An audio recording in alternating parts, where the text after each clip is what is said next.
प्यारे देशवासियों, नमस्कार। आज मैं आपके साथ चर्चा करूंगा एडीआर के जवाब के बारे में। यानी चुनाव आयोग ने जो हल्फनामा दाखिल किया है माननीय सर्वोच्च न्यायालय में, हल्फनामा वो दाखिल किया है जो माननीय सर्वोच्च न्यायालय ने 10 जुलाई को, जब ये सुनवाई हुई थी, आपको पता है SIR यानी special intensive revision voter list की जो चल रही है बिहार में, उसका पहला फेज़ खत्म हो चुका है। दूसरा फेज़ 1 अगस्त से शुरू होना है।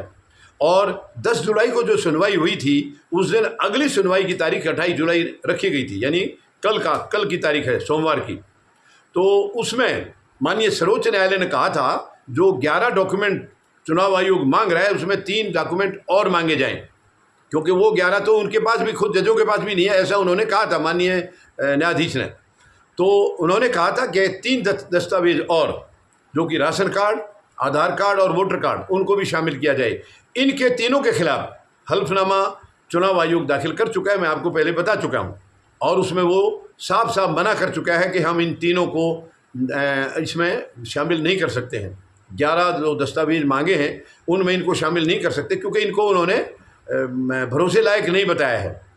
तीनों ही डॉक्यूमेंट को भरोसे लायक नहीं बताया है, जबकि इसी वोटर कार्ड के ऊपर अब तक सरकारें चुनी जा रही थी, लोकसभा में भी, यानी जो केंद्र में सरकार बैठी है वो भी उसी वोटर कार्ड के माध्यम से चुनी गई है। तो क्या इस सरकार को बर्खास्त नहीं कर देना चाहिए? अगर वो वोटर कार्ड भरोसे के लायक है ही नहीं, तो फिर वो तो बिना भरोसे के लोगों ने सरकार का चयन कैसे कर दिया? तो सवाल तो यही है कि वो सरकार को तो उसको तो हटा देना चाहिए। खैर, जो भी है, तो वो जो जवाब दाखिल किया है, हल्फनामा दाखिल किया है, उसके जवाब में एडीआर ने बहुत मजबूती से उसका, इनके हल्फनामे का जवाब दिया है और धज्जियाँ उड़ाई हैं। इन्होंने जो तर्क दिए हैं उनके तर्क की धज्जियाँ उड़ा दी हैं और बिल्कुल ये साफ तौर पर कह दिया है। यही कुछ बातें, जैसे कि मैं भी कह रहा हूँ, ये उन्होंने भी कहा है। उन्होंने कहा कि आधार कार्ड तो हर जगह शामिल किया जा रहा है। पूरा एडीआर ने पूरा डिटेल में, प्रशांत भूषण उनके वकील हैं, पूरा डिटेल में ये दाखिल किया गया है।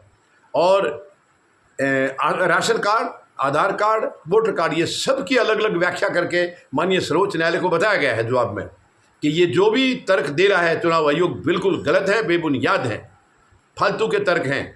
तो वो जहाँ तक इनके हल्फनामे का इन 3 दस्तावेज के बारे में सवाल है, वो इसकी धज्जियाँ एडीआर ने उड़ा दी हैं। और कल सोमवार को सुनवाई है, जिसमें एडीआर ने यहाँ तक लिखा है कि ये इन दस्तावेजों को ना मानने के पीछे चुनाव आयोग की कोई और साजिश है। जैसे कि आपको पता है, SIR के फर्स्ट फेज के दौरान जो मुहिम बिहार में चल रही है वोटर रिवीजन की, उसके फर्स्ट फेज के दौरान क्या क्या हुआ है वो भी उन्होंने सब कुछ उसके अंदर बताया है, अपने जवाब में लिखा है कि वहाँ किस तरीके से BLO खुद ही फॉर्म भर रहे हैं, खुद ही साइन कर रहे हैं वोटर का। यानी ये सारी चीज़ें उसमें लिखी हैं। अब ये सब अगर माननीय सर्वोच्च न्यायालय इन सब को ध्यान में रखेंगे फैसला सुनाते टाइम, तो मुझे पूरी उम्मीद है ये तमाम कार्रवाई पर रोक लगेगी, ये कार्रवाई बंद हो जाएगी, ये नहीं चलेगा। हालांकि माननीय सर्वोच्च न्यायालय पहले कह चुके हैं, 10 जुलाई की जो हियरिंग थी उसमें कह चुके हैं कि ये जो आप कार्रवाई कर रहे हैं ये तो सिटीजनशिप का मामला है, नागरिकता का मामला है, और नागरिकता को तय करना चुनाव आयोग का काम नहीं है, ये गृह मंत्रालय का काम है। हालांकि जो हल्फनामा दाखिल किया है चुनाव आयोग ने, उसमें उन्होंने नागरिकता को भी बताया है कि वो हमारे दायरे में आता है, ये भी बताया है। खैर, अभी निगाहें टिकी हैं 28 जुलाई पर। हाँ, एक बात सुनने में आ रही है, जो 2 जजेस की बेंच जो सुन रही थी उसमें एक जज इसमें चेंज हो गया। अभी क्लियर कंफर्म न्यूज़ तो नहीं है, लेकिन कल किसी चैनल से पता लगा है कि एक जज को बदल दिया गया है और उसकी जगह जस्टिस सूर्यकांत जी आ गए हैं, ये कल ये बताया गया है। तो अब ये क्या होता है? SIR की मुहिम को टोटली खारिज किया जाता है, इसको रोक लगाई जाती है, या माननीय सर्वोच्च न्यायालय कुछ और अपनी तरफ से फैसला देते हैं?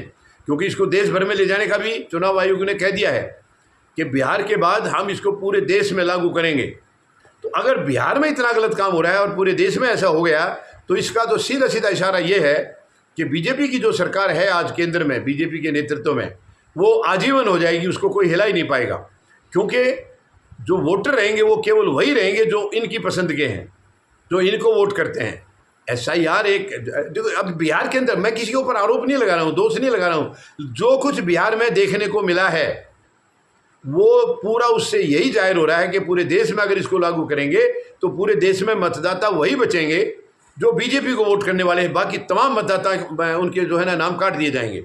ये बहुत ही शर्मनाक है, अगर ऐसा हो बहुत ही शर्मनाक। लेकिन मुझे पूरा भरोसा है माननीय सर्वोच्च न्यायालय ऐसा कभी नहीं होने देंगे, ये पूरा मुझे भरोसा है। और कल की सुनवाई के ऊपर पूरे देश की नज़र है, क्योंकि तमाम जो इरेगुलरिटीज़ हुई हैं, गलत तरीका जो अपनाया गया बिहार में, ये बिहार का तरीका इन्होंने क्यों अपनाया है? क्योंकि हरियाणा और महाराष्ट्र में जो वोटर लिस्ट इन्होंने चेंज की थी, चुपके से जो कर दिया था, उसके ऊपर बहुत बड़े सवाल उठे थे। अब की बार इन्होंने ये इस तरीके से शुरू कर दिया है कि ये तो एक जायज़ प्रक्रिया है, अब किसी को उंगली उठाने का मौका नहीं मिलेगा। ये इस तरीके से ये सोच करके किया गया था, लेकिन इस पर तो धज्जियाँ उड़ाई जा रही हैं, कानून की पूरी धज्जियाँ उड़ गई हैं। उंगली क्या, इसमें तो पूरा हाथ ही उठने लग गया है, केवल उंगली उठने की बात नहीं रही है। यानी जब फॉर्म खुद भर रहे हैं BLO, उसमें जो सिग्नेचर हैं वो भी वोटर के नहीं है, खुद ही कर रहे हैं BLO, मृत लोगों के भी उसमें फॉर्म जो है ना भर दिए गए हैं। इससे ज़्यादा शर्मनाक और क्या होगा। खैर, अभी देखते हैं माननीय सर्वोच्च न्यायालय कल सोमवार को यानी 28 जुलाई को इसके बारे में क्या फैसला करते हैं। अब सबकी नज़रें कल के ऊपर टिकी हुई हैं। धन्यवाद। जय जवान, जय किसान, जय हिंद।